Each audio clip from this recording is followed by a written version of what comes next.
Sudan is in the heart of the African continent, and any instability in Sudan will affect the whole region. Situation has changed.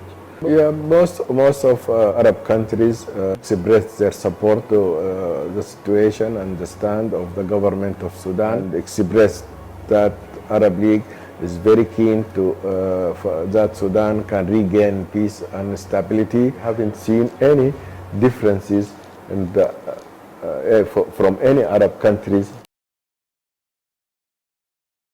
We are here to discuss about the Sudan crisis. I'm here with the ambassador of Sudan in India. Sir, welcome to our show, sir. We wanted to know that being here in India, because we have been hearing lots of issues in Sudan, internal crisis and all. So I wanted to know through you that what exactly is happening there and what are the immediate solutions for the citizens. Thank you very much for having me today. And actually, these unfortunate events started on April 15 when the militia of the Rapid Support tried to attack the residence of the President Abdel Fattah al-Burhan, President of the Sovereign Council, in an attempt to take the power by force. This battle, actually, this fight, this attack took place the same day was scheduled to meet Mr. al-Burhan, who is the leader of the Rapid Support Militia. But instead of starting and going and preparing for that meeting, they decided to attack the residence of the president and trying to hold the power by military action. The military armed forces of Sudan was trying to fulfill their commitment in maintaining peace and security in the country, and responding accordingly to the Rapid Support Forces and militia. And the fight, that is how actually the fight started on April 15. Since that we have our armed forces is adopting a strategy that aimed at minimizing the losses among civilians and to protect their lives. Having in mind also this battle is taking place in the capital, in a densely urban populated area. For a common person, because it's like very complex situation and something like normal people don't understand it. What are the difference between those militia and the ruling army people? They are both military. Yes. Military personnel. What are the difference that we can understand as a common man? These forces was established during previous regime to help the military, the armed forces of the government of Sudan in the prevailing peace and security in certain areas. And after that, it became somehow part of the armed forces, but under the command of the previous president. After December 2018, when and after the demolition of the previous regime, these forces started to grow rapidly, and having in mind also the fact that it is part of the military, but it's also have their own line of command. As I told you, it played some positive role in the past, helping the military forces, Sudanese military forces, in peace and security in different areas of Sudan. And but when they felt that they are big enough, they are powerful enough, they have a big number. Their numbers have reached in some estimation like 100,000. So they decided to take the government by force, and this when we came to the point of conflict, and when they tried to make a coup. It is a coup against the legitimate government. We have been watching after that last government toppled, that when there was lots of protest, like people wanted to have the civilian government, Yes. they were not very happy. Then still it's a military government only, but how do you see that both the militaries are fighting? From where the people are? Like people are supporting whom? Of course, the people are supporting the Sudanese armed forces. Yeah, because it is very simple. I mean, supporting the military or armed forces is supporting the existence of our country, is supporting the existence of our nation. It is, rejecting that our country, Sudan, can be ruled by a militia. And that militia is threatening our sovereignty, our security, and our people. And I can say that simply our people, our Sudanese citizens, understand clearly that they have to support their armed forces in order to support the existence of themselves. What went wrong that that this escalation happened? Earlier also they were discussing small meetings were happening, but what went wrong that it escalated in such a way that it's uncontrollable? Before this attack took place, there were a series of talks, negotiation, discussion between the fraction of the transition government, that is the civilians and the military. And that one aspect of those negotiations, one of the most important aspects of those negotiations, is to unify the military forces. That means the military, the rapid support militia should be completely integrated into the national army. I mean, no country can have two arms. So at that point, the militia suggested that this integration should take place within 10 years. And the armed forces said this integration technically should not take more than 2 years.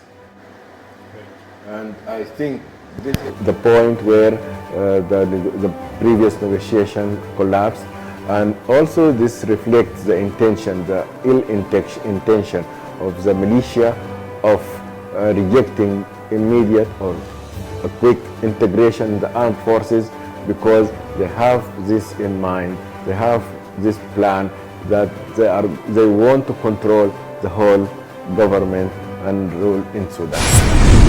We see that lots of other countries also interfering into that and even trying to negotiate and to mediate between those both parties. Like even the Turkey before election, Mr. Erdogan was also very passionate about to play a big role into that this process. And is there any still hope that it will be a peaceful situation? Although in Riyadh there was a meeting, they had the agreement, but for the longer term, because it's a short term, they may again start something. But what are the solutions that and what you see that in coming years or coming months, that you see? Is there any hope? Okay, actually, before the start of this fight and during the peace or negotiation process between all components of Sudanese transitional government I mean civilians and army forces. Sudan was open to receive all the initiatives to mediate, to facilitate, to help all parties in that discussion and negotiations. And the military forces repeatedly confirmed that they are prepared, they are ready to go into civilian rule and to withdraw from the government after having organizing the election, general elections. And but now situation has changed. Now there is a fight in the country. Now the armed forces was attacked by part or somebody who was considered to be part of the armed forces. And now until we have this fight end, we reach an end to this fight, and I don't think there will be a suitable time. This is a suitable time to talk about the resumption of the negotiations for that for the next step. We need first to get rid of this militia.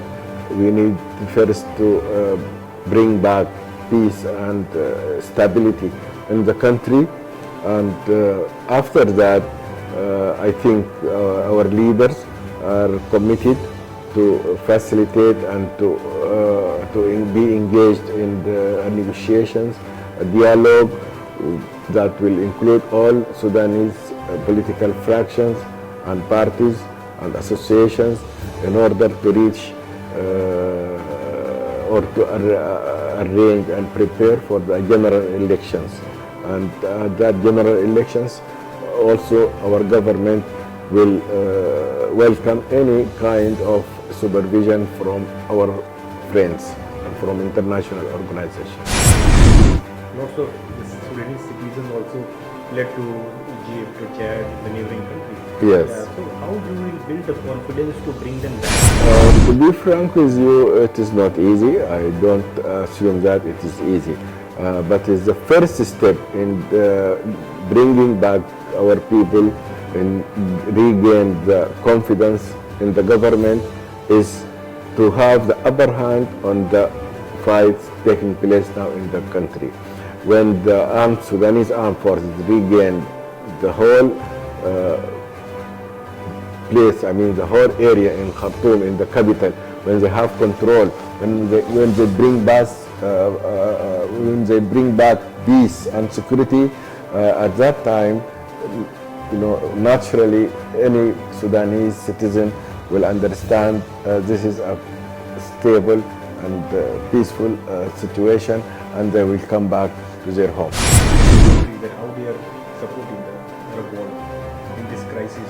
Are you getting any support or any diplomatic? Most of Arab countries expressed their support to the situation and the stand of the government of Sudan. The Arab League held 2 meetings after the beginning of this attack and expressed that Arab League is very keen to that Sudan can regain peace and stability, and are very they said that it is very important for Sudan to hold on its integrity, and it is also called for other foreign forces not to interfere in Sudan domestic affairs. Even Egyptians, by the way, within the Arab League meetings, they took a very one unique stand with the other Arab countries, and till today we haven't seen any differences in the, from any Arab countries towards the conflict in Sudan. I think also Arab countries they understand very well the geopolitical situation of Sudan, and they understand very well that stability in Sudan is very important for the stability of the whole region. Sudan is bordered by 7 countries plus the Red Sea.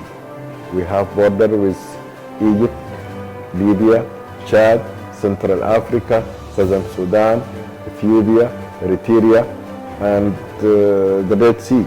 And Sudan is in the heart of the African continent, and any instability in Sudan will affect the whole region.